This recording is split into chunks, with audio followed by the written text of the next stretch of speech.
Bonjour à toutes et à tous, mes très chers amis, en espérant que vous passez un bon week-end et que vous profitiez bien de ce dimanche, ma foi, très ensoleillé.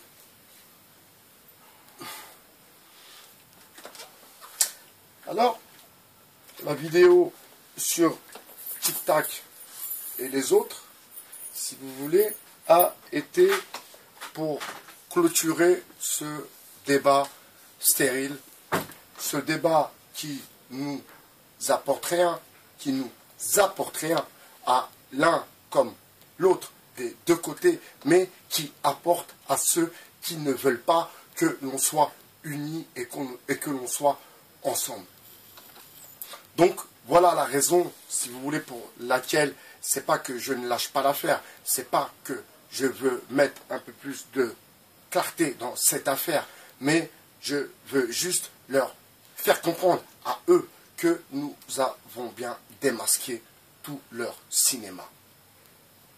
Alors, mes amis, je sais que, je pense que j'ai réussi à vous aussi, à vous faire comprendre, à vous faire savoir d'abord que moi, je pense avoir compris toute cette histoire.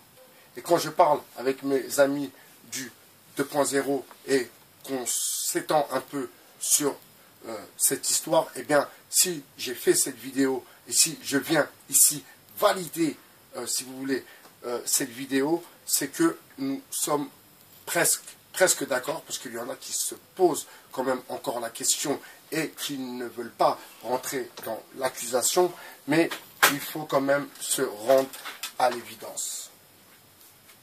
Mes amis, il y a toujours eu ce problème communautaire, il y a toujours eu ceux qui ne veulent pas donner leur sœur aux autres, ceux où leur femme sort avec quelqu'un de l'autre communauté, ça a toujours existé, mes amis. Sauf que nous sommes en 2019.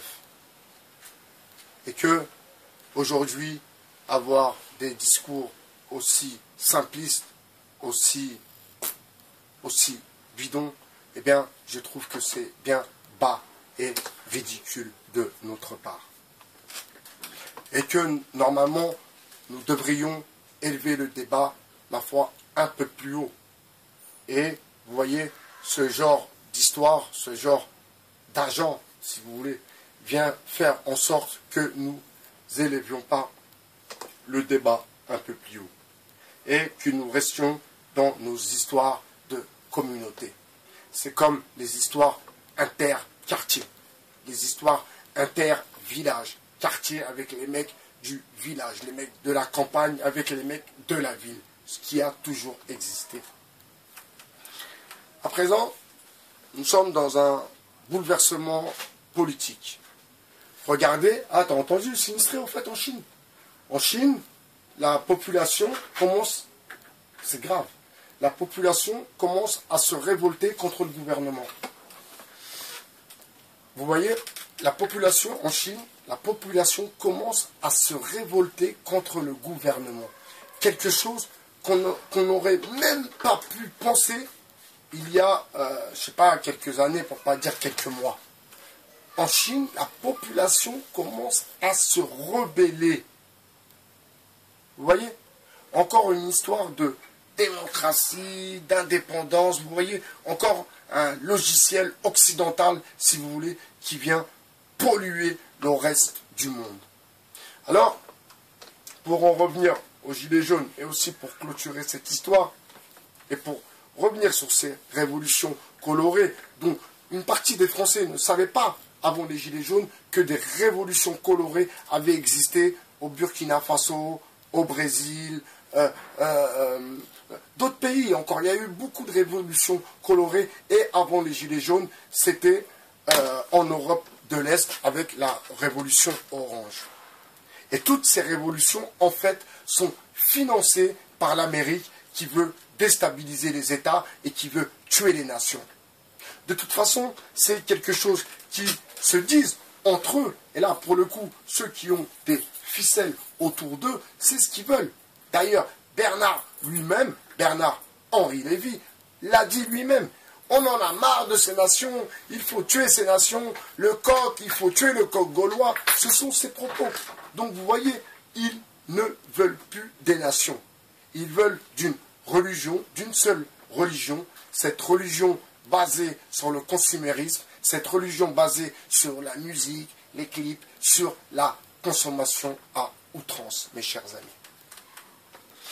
Alors vous ne devez pas oublier que vous-même, en tant que parent, ou je vous le souhaite, en tant que futur parent, vous êtes acteur de ce qui va nous arriver, si vous voulez, demain. Et il faut vraiment prendre conscience, mes amis. Et c'est vraiment avec beaucoup de sincérité, avec beaucoup d'honnêteté et avec beaucoup de crainte, bien sûr, que je viens clôturer cette histoire et, bien sûr, clôturer cette vidéo. Ça m'inquiète parce que, bien sûr, j'ai des enfants. Ça m'inquiète parce que, aussi, je vois que les gens des quartiers, ma foi, eh bien, les choses n'évoluent pas dans le sens que j'aurais espéré, si vous voulez. On voit le milieu de la musique, c'est bas de gamme, le rap il est bidon. Alors là, je m'adresse aux plus jeunes, alors que mes vidéos ne sont pas pour les jeunes, hein, vous avez bien compris, hein, mais je m'adresse là aux plus jeunes. Le rap il est bidon, le rap il n'a pas de qualité, il n'y a plus de qualité de texte, la trappe, c'est naze, quoi, c'est vraiment des trucs nazes. Et voilà, cette jeunesse en sous-culture, tu vois, c'est illustré. C'est-à-dire, l'Amérique, elle leur a vendu une culture américaine, t'as vu, et maintenant on dit que nos jeunes, ils n'ont pas de culture. Mais parce qu'ils ont été abreuvés de la culture américaine toute bidon, tu vois. Donc, ils ne se sont plus intéressés à la vraie culture. Ils ont délaissé la vraie culture pour s'intéresser aux trucs américains, aux trucs, tu vois. Et maintenant, ils ont un problème. On a un problème avec ces jeunes parce qu'ils n'ont pas de culture. Tu vois. C'est la culture impériale Exactement, la culture impériale. Exactement. Donc, les maisons de disques, etc., tout le business qui va avec, et bien sûr, là pour le coup, je m'adresse aux plus jeunes, eh bien, intéressez-vous à autre chose, intéressez-vous à des choses beaucoup plus intéressantes, à des choses qui vous apporteront quelque chose pour un futur un peu plus certain, si vous voulez. Et délaisser, alors je ne fais pas le prédicateur, hein, mais délaisser toute futilité qui pourra vous emmener vers une déchéance, si vous voulez, une déchéance avancée. Donc, réfléchissez un peu plus, analysez un peu plus ce que vous regardez, faites attention au contenu. D'ailleurs, je reviens sur une vidéo de M. Solo qui disait que le lobby LGBT a toujours été là dans les dessins animés, dans les Simpsons, ils ont toujours été là et ils font voir que l'homosexualité est quelque chose maintenant de normal, quelque chose d'accepté par la société. Alors que, en vérité, c'est totalement faux. Totalement faux. C'est un mensonge de dire que l'homosexualité est acceptée dans la société. C'est un mensonge. Donc, ils vous laissent croire que les LGBT, que l'homosexualité est maintenant normale, que c'est devenu quelque chose de normal. On vous met deux mecs qui s'embrassent, deux filles qui s'embrassent, normal, comme si c'était quelque chose de normal, que c'était quelque chose d'accepté par notre société. Alors que c'est faux. Faux. Et là, je m'adresse pour les plus jeunes, vous savez. Alors, je m'adresse à vous, à nous, les hommes. Quoi de plus doux, de plus sensuel, de plus sexy qu'une femme qui a la peau douce, qui sent bon, qui est gentille, qui est sympathique. Alors, moi, je parle en tant qu'homme, bien sûr, des déviances sexuelles, pour moi, sont des déviances tout simplement psychologiques et bien sûr des déviances qui vont aussi, ma foi, avec cette société de déglingués qu'on veut vous vendre. Pas nous vendre, ni à moi, ni à mes enfants, parce que mes enfants, je les avertis, je les avertirai et je serai là, toujours là pour les avertir, Inch'Allah, sur les choses réelles de cette société, sur cette société qui dérape, sur cette société de consommation qui part en vrille et qui veut vous ramener à la dérive. Voilà mes amis, alors clôturer cette histoire de Tic Tac et les autres, et puis vous dire que nous, ici, on a toujours grandi ensemble, que on s'est mariés ensemble, on a eu des enfants ensemble, et que ces différences de noirs, d'arabes, de chinois, ça ne nous regarde pas. On n'en a rien à foutre. Et je vais revenir sur une chose, je crois que dans ma dernière vidéo, Tic Tac et les autres, j'ai dit ce qui se passe là-bas ne nous regarde pas. Mais si, ça nous regarde. Bien sûr, ça nous regarde. Parce que eux, ils regardent ce qui se passe ici.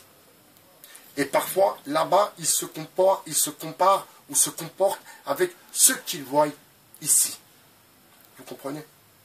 Donc, bien sûr, ce qu'il se passe ici ou ce qui se passe là-bas nous concerne, nous, la diversité, nous concerne, nous, en tant que musulmans, nous concerne, nous, en tant que citoyens, mes chers amis.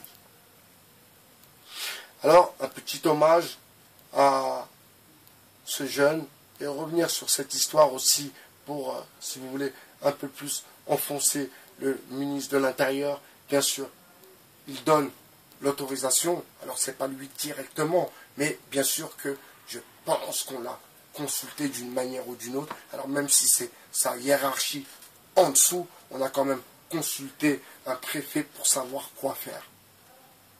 Donc une technoparade organisée à côté de la Loire et la police qui charge et des jeunes qui tombent dans la Loire et ce jeune qu'on retrouve des jours après mort à, je crois, 28 ans.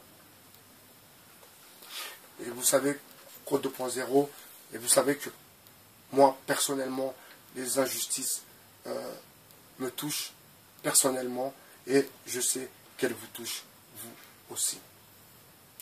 Je vous souhaite un très bon dimanche. Je vais vous dire comme d'habitude, profitez de vos enfants, profitez de vos époux, de vos épouses, profitez de vos parents si vous avez encore la chance de les avoir, excusez-moi, et je vous dis à très bientôt sur le 2.0. C'était Baye BHR, votre philosophe. Ciao.